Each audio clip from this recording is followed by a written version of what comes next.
Indian traditional stories with AI में आपका स्वागत है। सप्त चक्रों की प्रतिज्ञा, प्रेम और विश्वास का महासंग्राम। पूर्णिमा की अर्धरात्रि, अंधेरे में डूबा प्राचीन शिव मंदिर का शिखर हवा में कांप रहा था। राजकुमार देवव्रत, उनके चेहरे पर दृढ़ संकल्प था, हाथ में केवल एक लौह तलवार। देवव्रत धीरे से द्वार से भीतर प्रवेश करते हैं। मंदिर के गलियारे में एक गूढ़ रहस्यमयी शांति है। तभी एक अस्पष्ट लेकिन मधुर ध्वनि उनके कानों से टकराती है। ये किसी कन्या के नूपुरों पायल की ध्वनि है, जिसे देवव्रत ध्यान से पकड़ने की कोशिश कर रहे हैं। एक खाली जगह है जहां से नूपुरों की ध्वनि आ रही है, पर कोई दिखाई नहीं देता। ये कन्या प्रिया थी, जो क्रूर तांत्रिक भैरों के श्राप से अदृश्य थी। देवव्रत आंखें बंद करते हैं। वो जानते हैं कि उन्हें प्रिया को देखना नहीं है, केवल ध्वनि का अनुसरण करना है। देवव्रत अपनी तलवार को सावधानी से भूतल पर टिका देते हैं। तलवार की नोक जमीन को छूती है। तलवार का परित्याग, ये संकल्प कि वो वीरता पर नहीं अपितु अपने विश्वास पर निर्भर करेंगे। वो शिवलिंग के चारों ओर बने सप्त चक्रों, 7 घेरों की ओर देखते हैं। देवव्रत ने प्रथम परिक्रमा आरंभ की। पहला पग दृढ़ता के साथ उठाया जाता है। जैसे ही प्रथम परिक्रमा का प्रथम पग लिया जाता है, क्रूर तांत्रिक भैरों की जोरदार हंसी गूंजती है। मंदिर के स्तंभों पर भयानक विकृत परछाइयां अचानक नाचने लगती हैं। देवव्रत के चेहरे पर हल्का संशय आता है। देवव्रत के कानों में एक भारी आवाज गूंजती है, उनके मृत पिता की वाणी, पुत्र, तुम व्यर्थ परिश्रम कर रहे हो, लौट जाओ। राजकुमार का हृदय विचलित होता है। वो लड़खड़ाते हैं। तभी नूपुरों की ध्वनि और तीव्र हो जाती है, मानो उन्हें सांत्वना दे रही हो। देवव्रत अपनी आंखें कसकर बंद कर लेते हैं। वो केवल ध्वनि का अनुसरण करते रहते हैं। ये भय का पहला चक्र था, जहां राजकुमार को अपने अतीत के संदेहों से लड़ना था। लोभ का परीक्षण, दिवस 2, द्वितीय परिक्रमा आरंभ होती है। तांत्रिक भैरव एक नया माया जाल रचता है। मंदिर का पाषाण पथ अचानक दमकता है। ये स्वर्ण और बहुमूल्य रत्नों से भर जाता है। देवव्रत रुकते हैं। उनकी आंखों के सामने रत्नों की चमक है। एक सुंदर अप्सरा प्रकट होती है। उसके वस्त्र स्वर्णिम है। अप्सरा देवव्रत के सामने झुकती है और उन्हें एक रत्नों से जड़ा सिंहासन दिखाती है। अप्सरा कहती है, राजकुमार, एक निर्धन कन्या के लिए इतना कष्ट क्यों? ये स्वर्ण लो और अपना राज्य बचाओ। देवव्रत क्षण भर के लिए सोचते हैं, फिर अपने उद्देश्य को स्मरण करते हैं। नूपुरों की ध्वनि उन्हें आगे बढ़ने का संकेत देती है, लोग से दूर। देवव्रत दृढ़ता से आगे बढ़ते हैं। वो स्वर्ण को पैरों तले रौंद देते हैं। रत्न और स्वर्ण उनकी चप्पलों के नीचे टूट जाते हैं। अप्सरा का चेहरा क्रोध से भर जाता है। देवव्रत का उद्देश्य धन नहीं, अपितु प्रेम से राज्य को श्राप मुक्त करना था।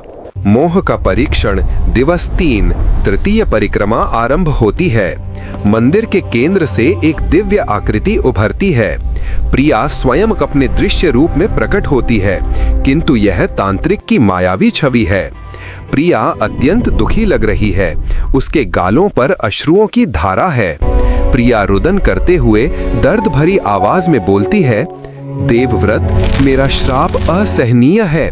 मुझे देख लो, बस एक बार मेरी ओर देखो और मुझे इस पीड़ा से मुक्त कर दो। राजकुमार का संकल्प डगमगाता है। वो हाथ बढ़ाकर प्रिया को छूना चाहते हैं। अंतिम क्षण में वो अपने हाथों से अपने नेत्र ढक लेते हैं। एक महान आत्मनियंत्रण का दृश्य। देवव्रत दृढ़ता से बोलते हैं, प्रिय, मेरी प्रतिज्ञा अखंड है। मैं तुम्हें देखे बिना भी तुम्हारा हूं। मायावी प्रिया का रूप भंग होने लगता है। उसका चेहरा क्रोध और निराशा से भर जाता है। ये मोह का सबसे क्रूर परीक्षण था, जिसमें राजकुमार को अपनी इंद्रियों पर पूर्ण नियंत्रण रखना था। संदेह का परीक्षण, दिवस 4 व 5, चतुर्थ परिक्रमा। तांत्रिक भैरव संदेह का विष खोलता है। नूपुरों की ध्वनि अचानक खंडित हो जाती है। अब केवल भयानक चुप्पी है। देवव्रत को संदेह होता है, क्या वह सच में परिक्रमा कर रहे हैं या केवल एक गोल घेरे में घूम रहे हैं। उनके पग बार बार लड़खड़ाए। वो चारों ओर देखते हैं। मार्ग भ्रमित करने वाला लगता है। तभी प्रिया की वाणी स्पष्ट रूप से उनके हृदय में गूंजती है। विश्वास करो राजकुमार, ध्वनि पर नहीं, अपने प्रेम पर विश्वास करो। राजकुमार जमीन पर झुकते हैं और एक छोटा सा चिन्ह बनाकर अपनी दिशा सुनिश्चित करते हैं। वह उस छोटे से चिन्ह को देखते हैं जो विश्वास का प्रतीक है और आगे बढ़ते रहते हैं। शारीरिक परीक्षण, दिवस 6। षष्ठ परिक्रमा पर तांत्रिक भौतिक बाधाएं उत्पन्न करता है। मंदिर का मार्ग भयंकर नुकीले कांटों और जलते हुए अग्नि शिखरों से भर जाता है। देवव्रत नंगे पांव आगे बढ़ते हैं। उनके चरण लहूलुहान हो जाते हैं। पीड़ा असहनीय है। वो कराहते हैं लेकिन रुकते नहीं हैं। वो अपने राजसी वस्त्रों के टुकड़े फाड़कर अपने पैरों पर बांधते हैं। खून से सने पैरों पर कपड़े बांधकर वो अंतिम परिक्रमा की ओर बढ़ते हैं। चरम सीमा, अंतिम प्रतिज्ञा और युद्ध। दिवस 7। सप्तम परिक्रमा की अंतिम घड़ी आ चुकी है। मंदिर का आकाश गहरे काले रंग में बदल जाता है। क्रूर तांत्रिक भैरव अपने भयंकर विकराल रूप में प्रकट होता है।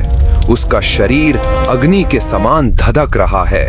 तांत्रिक दहाड़ता है, मूर्ख राजकुमार, तुम श्राप नहीं तोड़ पाओगे।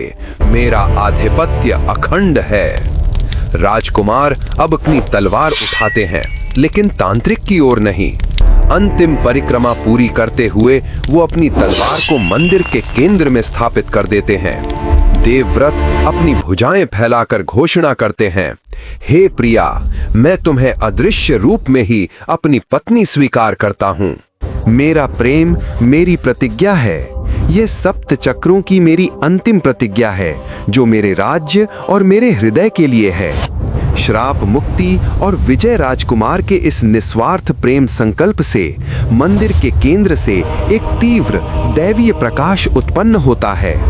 ये प्रकाश इतना प्रचंड है कि तांत्रिक भैरव की शक्ति क्षण भर में भस्म हो जाती है। तांत्रिक चीखता हुआ धूम्रपान धुएं के रूप में विलीन हो जाता है। श्राप खंडित हुआ, प्रकाश शांत होता है। राजकुमारी प्रिया अपने पूर्ण दिव्य सौंदर्य में देवव्रत के सम्मुख खड़ी हैं। प्रिया मुस्कुराती हैं। उनके नूपुरों की ध्वनि अब शांत नहीं बल्कि विजय का गान गा रही है। राजकुमार देवव्रत और प्रिया का भव्य विवाह समारोह हो। पूरा राज्य उत्सव मना रहा है। उनके राज्य में समृद्धि और शांति लौट आई। महाराजा, जो अब वृद्ध हो चुके हैं, देवव्रत और प्रिया को देखते हैं। महाराजा ने समझा कि न तो शक्ति न ही धन, अपितु सच्चा विश्वास और निस्वार्थ प्रेम ही जीवन की सबसे बड़ी शक्ति है। अगर ये कथा आपके मन को छू गई हो, आपके चेहरे पर मुस्कान ले आई हो, या आपको कोई नई राह दिखा गई हो, तो अपनी इस भावना को लाइक के रूप में जरूर प्रकट करें। इसे अपने मित्रों और परिवार के साथ शेयर करें। सब्सक्राइब का बटन दबाकर आप हमारे इस कथा परिवार का हिस्सा बन जाएंगे।